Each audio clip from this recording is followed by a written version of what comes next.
साथियों, उच्च का ग्रह, एग्जाल्टेड प्लेनेट, ये शब्द जब हम सुनते हैं तो खुशी से झूम उठते हैं कि ये ग्रह तो मेरा उच्च का हो गया है। अब तो मेरी बल्ले बल्ले है, बस इसकी महादशा या इसकी अंतरदशा आने की देर है। साथियों, यहीं पर हम सबसे बड़ी गलती करते हैं। हर एक परिस्थिति में उच्च का ग्रह अच्छा परिणाम नहीं प्रदान करता है। आपको यकीन ना हो तो अपनी जन्म पत्रिका अपने समक्ष खोल करके एपिसोड देखिए, अपने लग्न से संबंधित एपिसोड देखिए और अपने अनुभव साझा कीजिए, तो आपको पता लग जाएगा कि इस बात में कितनी शुद्धता, कितनी सच्चाई है। तो मेरे बहुत ही प्रिय और बेहद सम्मानित साथियों, हृदय की असीम गहराइयों से अभिनंदन, बहुत बहुत हार्दिक स्वागत। साथियों, आज इस एपिसोड में हम बात करने जा रहे हैं मीन लग्न की जन्म पत्रिका के बारे में। ये मीन लग्न की जन्म पत्रिका है। गुरुदेव बृहस्पति इसके लग्नेश बनते हैं। लग्न में ही 12 नंबर का अंक लिखा हुआ है और लग्न में ही यदि शुक्र देव विराजमान हो जाएं और किसी ने कह दिया कि लग्न में ही शुक्र उच्च के हैं तो ऐश्वर्य वैभव सब कुछ मिलेगा, साथियों इसका ठीक उल्टा होने वाला है। ये गांठ बांध लीजिए। उसका कारण यह है कि शुक्र देव इस जन्म पत्रिका में एक अति मारक ग्रह है, अष्टमेश है, तृतीयेश है।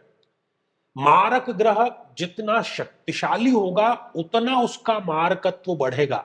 आपका जो शत्रु है वो यदि पावरफुल बनेगा और प्रमोटेड होगा तो वो आपके लिए घातक ही साबित होने वाला है। शुक्रदेव यहां पर न केवल विवाह में या मांगलिक कार्यों में देरी कराने का कार्य करते हैं, बल्कि वो दाम्पत्य जीवन को भी खराब करने का कार्य करते हैं। मूत्र संस्थान से संबंधित कोई रोग, किडनी से संबंधित कोई रोग, महिलाओं बहनों की यदि बात करें तो स्तन से संबंधित किसी न किसी प्रकार का जो रोग है वो ये अवश्य दे देता है। पुरुषों में भी कमजोरी या किसी न किसी प्रकार का गुप्त रोग ये स्थिति उच्च की अवश्य दे देती है। पार्टनरशिप के ये घर को देख रहा है तो पार्टनरशिप में जो भी कार्य करता है व्यक्ति, उसमें उसको कभी भी सफलता नहीं मिलती। अनिद्रा का भी शिकार हो जाता है, ओवर थिंकिंग का भी जो व्यक्ति है वो शिकार अवश्य हो जाता है। साथियों, दूसरा जो ग्रह है वो है ग्रह राज सूर्यदेव। यदि सूर्यदेव उच्च राशि के होकर के इस द्वितीय भाव में विराजमान हो जाएं, धन के भाव में, और कोई कह देगा कम ज्ञान वाला व्यक्ति कि ये तो अब धन के अंबार लगने वाले हैं, सूर्य उच्च के हुए हैं। पुनः सूर्य एक अति मारक ग्रह है साथियों इस जन्म पत्रिका में, और ये द्वितीय भाव में बैठ करके पेट से संबंधित कोई साधारण नहीं बल्कि गंभीर समस्या व्यक्ति को अवश्य दे देता है। आंखों से संबंधित नेत्र जिसको हम कहते हैं, दिल से संबंधित, सिर से संबंधित और हड्डियों से संबंधित रोग यहां पर सूर्य इनको अवश्य देने वाला है। धन की सदैव कमी बनी ही रहती है, चूंकि कुटुंब के भाव हैं तो अपने ही कुटुंब, अपने ही परिवार के लोग शत्रु बन बैठते हैं। वाणी में तेजस्विता बिल्कुल नहीं रहती, गाली गलौज व्यक्ति ज्यादा करता है। सूर्यदेव अपनी सप्तम दृष्टि से इस मृत्यु के भाव को देख रहे हैं तो सूर्य की महादशा मृत्यु तुल्य कष्ट लेकर के आती है, झूठे आरोप लेकर के आती है। साथियों, तीसरा जो ग्रह है जो कि यदि उच्च का हो जाए तो वो भी किसी काम का नहीं, और वो है न्यायाधिपति शनिदेव। साथियों, शनिदेव वैसे भी इस जन्म पत्रिका में एक अति मारक ग्रह है।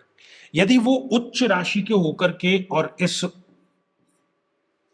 छठ बल्कि अष्टम भाव में विराजमान हो जाएं तो वो पुराने पाप सामने लेकर के अवश्य आ जाते हैं। हर एक कार्य में डीले, जो 3 दिन का काम है वो 30 दिन में भी व्यक्ति का पूरा जो है वो नहीं होता।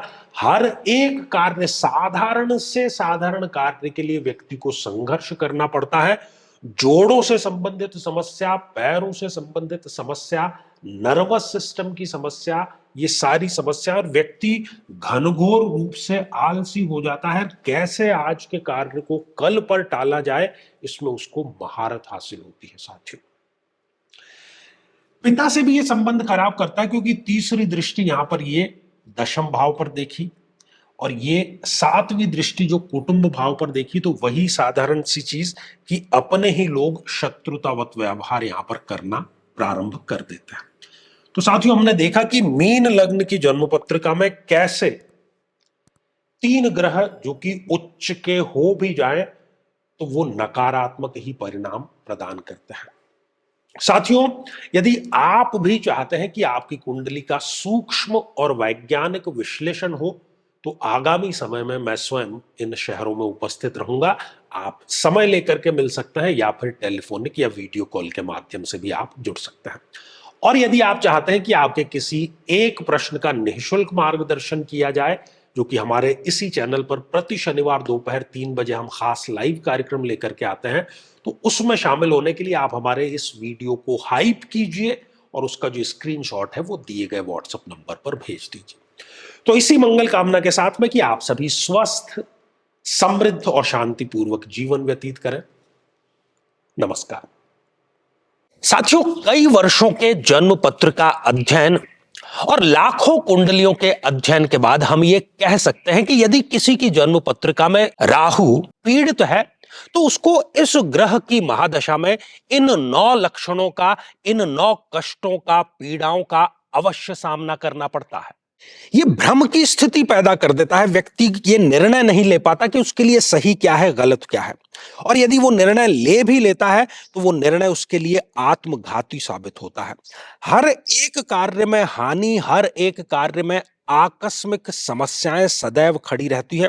व्यक्ति नशे की तरफ आकर्षित होता है और उसमें डूब भी वो जाता है। अपने ही लोगों से उसको धोखा मिलता है। विवाह के पश्चात विधवा या विधुर योग भी उसके निर्मित हो जाता है। नाहक ही बदनामी, अच्छा कार्य करने के बावजूद भी बदनामी इसको प्राप्त होती है।